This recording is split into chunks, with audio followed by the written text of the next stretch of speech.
Assalamualaikum warahmatullahi wabarakatuh. Oke teman-teman, kembali lagi di Didi Channel. Oke, seperti biasa untuk hari ini Didi akan berikan informasi lagi nih teman-teman. Kali ini Didi akan berikan informasi seputar koin-koin ya atau token yang berpotensi ya teman-teman ya, di masa halving tiba. Bisa dibilang itu setelah halving ya teman-teman ya. Nah, request ini sesuai voting kemarin teman-teman ya. Kemarin tuh ada yang namanya Mas Aji Rahman 6451 yang menanyakan bahwa Bang, bahas tentang potensi altcoin nih setelah halving BTC, apakah akan pump atau sideways atau mungkin malah dump? Apakah sejarah akan terulang setelah halving BTC, semua koin akan ke ATH atau biasa-biasa aja? Terima kasih. Oke.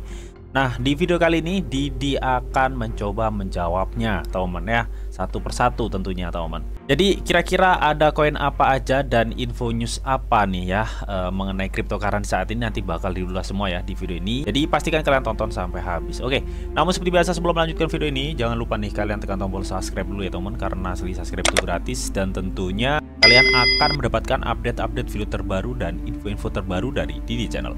Nggak usah kelamaan, langsung kita kepoin. Jadi nah, oke teman ya, di sini Didi sudah masuk di CMC atau di Coin Market Cap ya. Jadi kalau kalian lihat di sini untuk Fear and Greed Indexnya masih tetap ya, dia stagnan di level 38, dan untuk BTC atau Indo Crypto saat ini berada di level 26.500-an teman.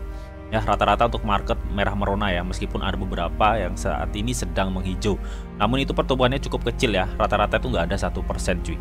Nah, oke, jadi mengacu pada pertanyaan Mas Aji ya, katanya Bang, bahas tentang potensi altcoin ya, yang pertama ya setelah halving BTC katanya teman. Nah, biasanya memang teman ya akan menuju halving itu ya, untuk saat ini biasanya market naik ya. Ketika nanti mendekati halving, marketnya akan didam biasanya. Jadi ada banyak isu-isu yang menyebabkan market itu hancur, intinya seperti itu. Nanti setelah halving, market akan pulih dan bisa dibilang itu adalah momen bull run teman ya. Kira-kira untuk jangka panjang untuk kita akumulasi ya kapan dia? Sekarang kalau menurut Didi pribadi. Tapi ingat, akumulasi ya kalian jangan langsung all gitu teman ya. Kalian DC aja ya teman. Kalian bisa beli sedikit ya teman, nanti nyicil lagi gitu. Intinya nyicil aja lah teman belinya ya, santo ya. Karena kalau kita beracuan pada histori sebelumnya ya, makin mendekati halving marketnya makin longsor gitu teman. Jadi langkah baiknya kalian cicil mulai sekarang lah. Ada uang dingin kalian cicil, intinya seperti itu. Tapi ingat teman ya, ini sebelum lebih dalam pembahasannya, di sini bukan saran investasi dari Didi teman ya. Didi di sini hanya mereview ya beberapa koin atau token yang menurut Didi itu bagus teman ya. Dan Didi juga akan mencoba menjawab dari pertanyaan Mas Haji Rahman ya, mengenai bahas tentang potensi altcoin ya. Jadi kalau kita bahas ya mengenai potensi altcoin ya teman. Kalau kita lihat ya dari histori sebelumnya untuk altcoin ya, terutama top 10 sampai top 30, ketika setelah halving ya, bisa dikatakan rata-rata itu naik ya. Bahkan top 100 lah, itu naik semua lah intinya teman. Oke, tapi ya memang kalau misalkan kalian ingin main aman ya, kalian main aja di top sekitar 10 sampai 30 ya teman ya. Mentok ya, maksimal banget kalian main di top 100 CMC. Tapi kalau menurut Didi pribadi ya, kalian kalau main aman ya di top 10 sampai 30 lebih dikit lah teman ya. Jadi apakah altcoin itu berpotensi naik tuh? Gini teman ya, Bitcoin naik tuh karena satu, demand makin banyak teman. Dan yang kedua yang menyebabkan Bitcoin itu naik, yaitu ada siklus halving 4 tahunan gitu. Jadi bisa dibilang adopsi Bitcoin terus meningkat ya teman, sedangkan supply Bitcoin makin turun. Apa yang terjadi? Ya pasti harganya naik gitu toh. Nah, kenaikan Bitcoin ini menyebabkan altcoin ya teman ya mengekor ke Bitcoin, intinya seperti itu ya untuk marketnya ya. Jadi kalau menurut Bang Aji Rahman bahas tentang potensi altcoin ya setelah halving, apakah akan pump atau sideways atau mungkin malah dump?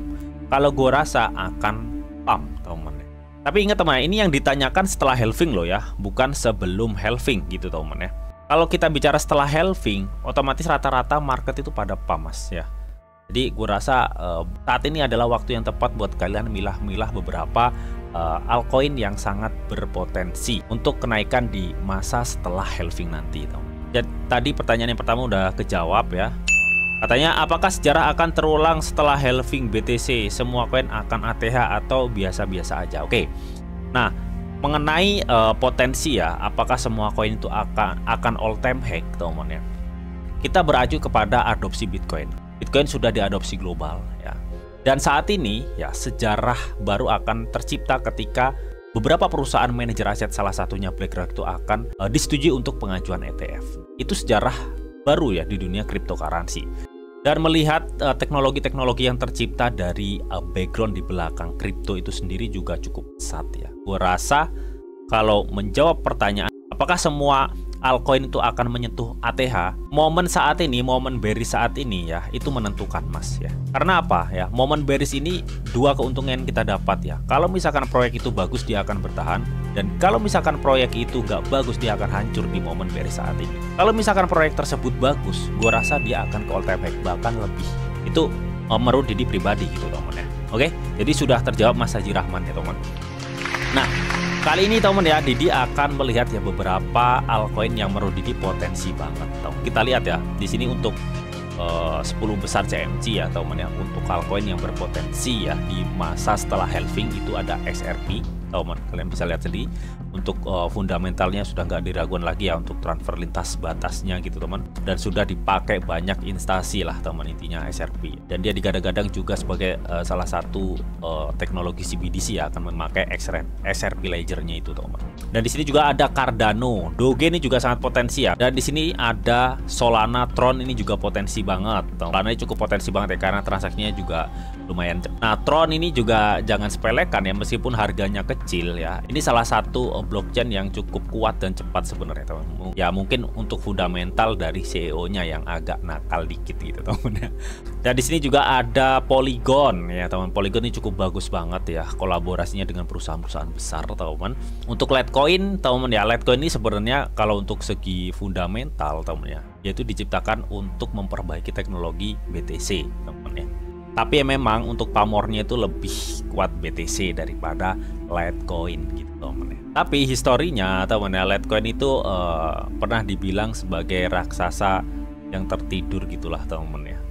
Tapi sayangnya teman ya, Litecoin ini untuk perkembangan teknologinya itu kurang gitu loh teman ya. Bisa dibilang pamornya itu tergilas dari beberapa blockchain layer 1 yang terus menerus hadir teman ya, serta beberapa layer 2 yang peningkatan proyeknya itu cukup cepat ya, jadi pamornya itu tergerus ya. Nah kemarin kan baru halving nih ya, baru halving untuk Litecoin. Nah harganya malah down teman ya. Tapi kalau gua rasa nanti di halving Bitcoin teman ya, halving Bitcoin, setelah halving Bitcoin, Litecoin juga ada potensi naik ya. Hampir semuanya naik pasti teman ya. Dan meskipun hampir semuanya naik, kalian harus pilah-pilah mana proyek yang paling terbaik ya. Di sini juga ada Shiba Inu ya, gue rasa nanti dia bisa lah ya nyentuh di all time high-nya lagi di masa bull run teman ya, setelah halving teman. Oke, mungkin di akhir-akhir 2024 teman. Di sini ada Chainlink ya, Avalanche teman. Selain itu suka banget dengan ini koin ya, Stellar atau XLM ya, karena memang ini koin yang cukup bagus, cuma ya itu tadi ya, kalah pamor sebenarnya teman. Dan transaksi di XLM juga cukup cepat kalau menurut Didi pribadi gitu teman ya. Tapi memang untuk perkembangan jaringannya itu kurang mumpuni untuk XLM ya, karena banyak proyek-proyek yang kurang bertanggung jawab lah ya di bawah jaringan XLM. Nah tapi sebenarnya untuk blockchain XLM itu cukup bagus sebenarnya. Dan menurut Didi pribadi XLM itu masih potensi teman ya, di masa setelah halving nanti ya, untuk gila-gilaan teman. Dan juga ada Cosmos ya, ini Cosmos cukup bagus banget ya, karena teknologi dari Cosmos teman ya itu sudah banyak dipakai teman ya, sudah banyak dipakai. Salah satunya blockchain dari si Kronos teman ya, itu kalau nggak salah dia pakai teknologi atau blockchain dari Cosmos ini teman.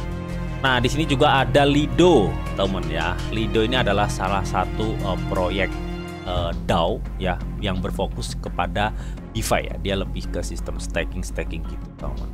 Karena apa ini potensi ya? Kalau kalian lihat dicek di Devi lama teman ya, di Devi lama kalian bisa lihat ya teman ya, Lido ya, dia itu mensupport 5 chain ya, atau 5 jaringan ya, ada Ethereum, Solana, Moonburn, dan Moon River, Terra Classic teman. Nah untuk TVL kalian bisa lihat sendiri ya, gila nih TVL-nya hingga mencapai 14,187 billion atau miliar ya, dibandingkan dengan AAV yang dulu pernah HEP ya, dia hanya 4,5 miliar. Jadi menurut gue pribadi Lido ini cukup potensi banget teman ya, melihat supply-nya itu kalau nggak salah hanya 1 miliar kalau nggak salah ya untuk si Lido ini gitu teman. Dan kalau kita lihat ya untuk Lido ini teman ya, mengenai supply yang beredar teman itu sudah 889 juta atau 88% lebih teman ya, hampir 89%-an teman. Oke. Dan ini menurut Didi potensi banget ya, karena melihat TVL-nya yang cukup besar di Devi lama tadi ya teman. Oke. Dan untuk berikutnya proyek apa nih Bang yang sekiranya bagus ya setelah halving? Oke, untuk proyek berikutnya yang menurut Didi pribadi bagus teman ya untuk nanti setelah halving itu di sini ada NIR protokol teman ya. Di background dari NIR ini ya teman, pendirinya itu mantan pekerja dari perusahaan-perusahaan besar teman seperti Microsoft, Google gitulah teman. Dia menciptakan sebuah ini, bahkan sebelum peluncurannya dia digelontorkan dana jutaan dolar teman-teman. Padahal proyeknya itu belum jadi.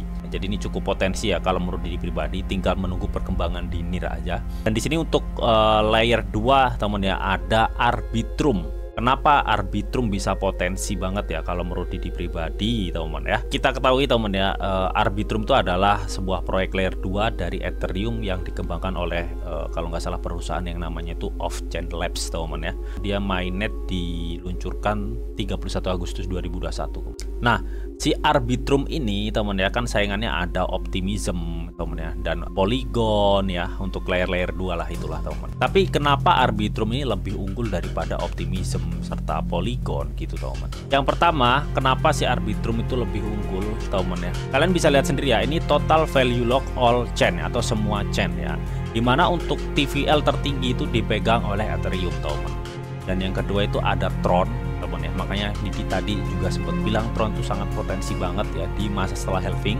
Dan ada BSC, dan yang keempat ada Arbitrum teman ya. Kalian bisa lihat sendiri untuk total value lock-nya teman ya, atau TVL-nya ya, yang menduduki peringkat 4 besar teman. Oke, jadi ini cukup liquid ya teman ya.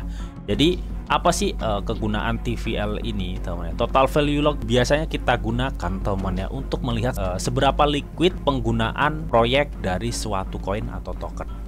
Jadi semakin tinggi TVL semakin liquid proyek tersebut, atau artinya semakin banyak digunakan proyek tersebut ya teman.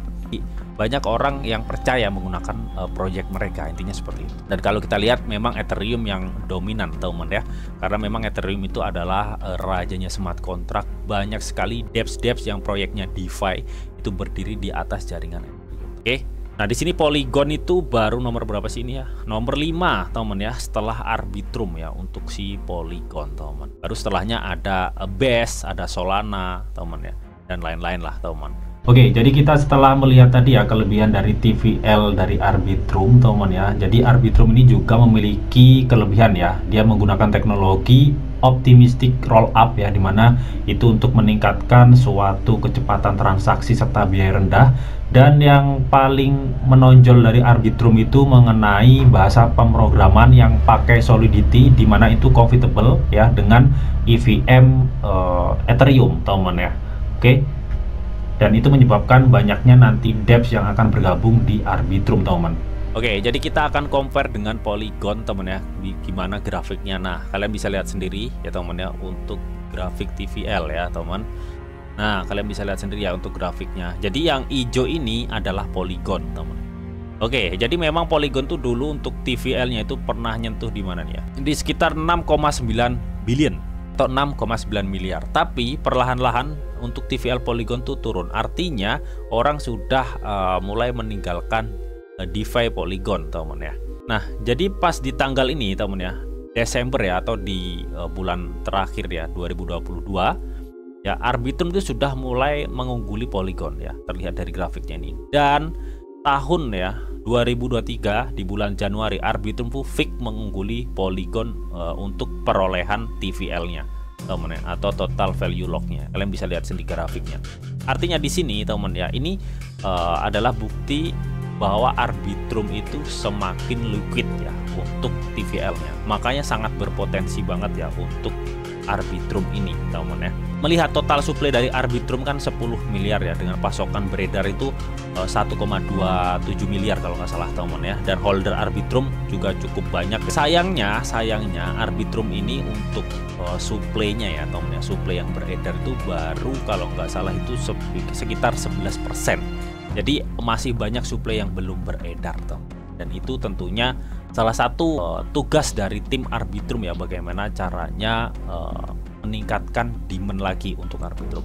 Gue rasa ketika nanti setelah halving ada FOMO atau ada hal yang menarik ya untuk proyek-proyek seperti Arbitrum ini, teman-teman. Gue rasa Arbitrum ini bisa memberikan keuntungan yang cukup besar ya setelah halving, teman-teman. Tapi ini bukan saran investasi ya, kalian wajib dior dulu ya, teman-teman. Nah, oke, untuk proyek yang berikutnya, teman, yang menurut gua pribadi ini akan memberikan dampak yang luar biasa, teman ya.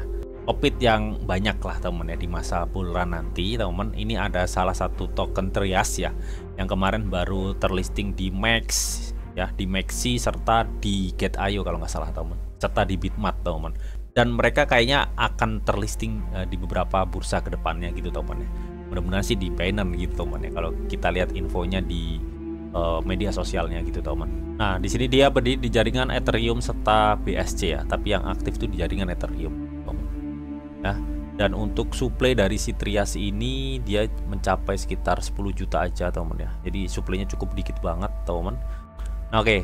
Jadi yang di CMC ya, untuk supply yang beredar itu sudah 9,44 juta, teman ya. Kenapa ini kok masih 13%? Ini belum diupdate ya, seperti biasa. CMC itu untuk update kayak gini tuh manual sistemnya, teman. Oke. Jadi artinya kalau misalkan 9,44 juta yang sudah beredar, berarti kan tinggal beberapa persen lagi, teman ya.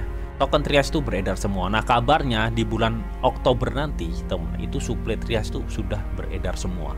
Jadi kita tinggal tunggu proyeknya jalan yang menyebabkan demand, karena supply-nya cukup sedikit 10 juta, teman. Oke, dan ini belum terdaftar di beberapa market besar, teman ya. Baru Get.io, Max, dan Bitmart kalau nggak salah, teman. Ya, ini jadi masih potensi banget kalau menurut pribadi ketika nanti setelah halving, teman. Nah, untuk proyeknya apa sih, Bang ya? Untuk proyek dari Trias ini kalau nggak salah dia itu proyeknya. Jadi kalau kita lihat di websitenya, dia adalah sistem otonomi cerdas yang dapat dipercaya dan handal, teman, katanya ya. Jadi Trias ini berprojek sebagai kontrak pintar yang kompatibel dengan aplikasi asli seperti server, PC, seluler, cloud, dan lain-lain. Yaitu kayak menyediakan sebuah infrastruktur gitu, teman ya, atau menyediakan sebuah kerangka kerja yang buat kalian yang mungkin memiliki proyek yang akan membuat sebuah dApps atau hal lain ya, yang kompatibel dengan server, PC, seluler, teman. Nah, di sini Trias tuh menyediakan infrastrukturnya, teman. Jadi intinya proyeknya itu. Dan dia juga ada proyek ini, teman ya. Ada Triton. Ini sejenis proyek kayak game-game gitu, AI, NFT gitu, teman ya. Ada proyek Triton dan juga ada proyek Etanim ya. Ini kayak kalau kita lihat ya, ini sejenis kayak metaverse gitu, teman. Dan dia juga memiliki blockchain Tushima yang masih testnet gitu, teman ya. Mudah-mudahan cepet di mainnet. Oke, dan ini menurut Didi pribadi, Trias ini salah satu token yang sangat potensi ya. Setelah halving nanti harganya meningkat tajam, mengingat supply-nya cukup sedikit gitu, teman. Dan belum terlisting di Binance dan Coinbase, oke. Oh ya, dan terakhir, teman ya, di sini Didi masuk Devi lama lagi ya. Ini ada unlock, teman, news unlock ya. Ini baru, teman ya. Oke, jadi kalau kalian main crypto, kalian juga harus perhatikan koin unlock ini, teman ya. Oke, jadi ini ada beberapa koin yang akan di unlock, teman ya. Jadi apa sih, Bang, unlock itu? Apa sih pentingnya unlock itu, teman ya? Jadi token unlock ini merujuk pada momen di mana jumlah token yang sebelumnya dibekukan atau dikunci ya, itu akan tersedia untuk diperdagangkan atau digunakan, teman. Artinya akan digelontorkan ke market atau bisa dibilang tuh dijual gitu, teman ya. Nah, hal ini tuh biasanya, teman, yang menjadi sebagian dari kesepakatan awal ya, dari awal-awal proyek ini dibangun gitu, teman ya. Biasanya kan untuk didistribusikan untuk tim ya, untuk ini, untuk itu gitu, teman ya. Tapi tim tersebut nggak bisa langsung ngejual, jadi butuh beberapa bulan untuk baru menjualnya, teman ya. Nah, hal itu tuh bertujuan untuk mendorong ya komitmen jangka panjang, stabilitas pasar, serta membangun kepercayaan untuk komunitas itu sendiri gitu. Nah, ini adalah beberapa token unlock yang akan di unlock, teman. Nomor satu ada Moonbeam ya, teman. Nah, di sini pada tanggal 18 September ya, artinya kurang satu hari lagi, besok ya. Dalam sehari 1,48 juta GLMR ya, atau senilai 250 juta token ya. Program adopsi pengembangan akan dibuka, cuy ya. Ini ada potensi dijual, teman ya. Ada potensi dijual, teman. Oke, jadi kalian harus hati-hati beberapa koin yang akan di unlock ini ya. Di sini juga ada Avalanche nih atau salju loncor ini, teman ya. Nah, dia per tanggal 23 September besok ya, dia akan unlock sebesar 4,5 juta AVAX, teman ya. Itu sebesar 41,67 juta US dollar, teman. Dan di sini juga ada DYDX ya. Ini banyak lagi, ada aplikasi ini ya teman ya. Ada Optimism ya. Optimism ini akan membuka pada 29 September ya, bulan ini intinya teman ya. Itu sekitar 17 juta OP teman ya, atau Optimism sebesar 23,12 juta US dollar teman. Dan masih banyak lagi teman ya. Nanti untuk linknya ini bakal disediakan di kolom deskripsi ya. Jadi kalian bisa cek-cek sendiri, dan kalian harus waspada terhadap koin-koin yang akan di-unlock ini ya. Jangan masuk dulu teman ya. Biasanya setelah di-unlock kayak gini ada potensi penurunan harga ya untuk koin-koin yang akan di-unlock ini ya. Jadi kalian harus waspada cuy.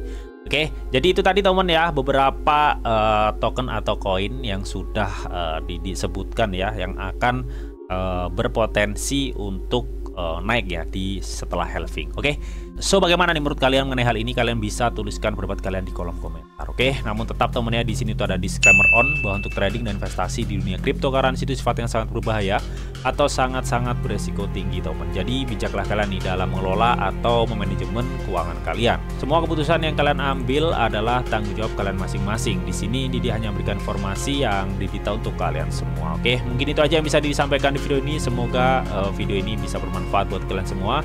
Jika kalian suka video ini, jangan lupa nih kalian klik like, share, komen, dan di subscribe teman, karena selain subscribe itu gratis, dan tentunya kalian akan mendapatkan update-update video terbaru dan info-info terbaru dari Didi Channel. Oke, sampai jumpa, bye bye.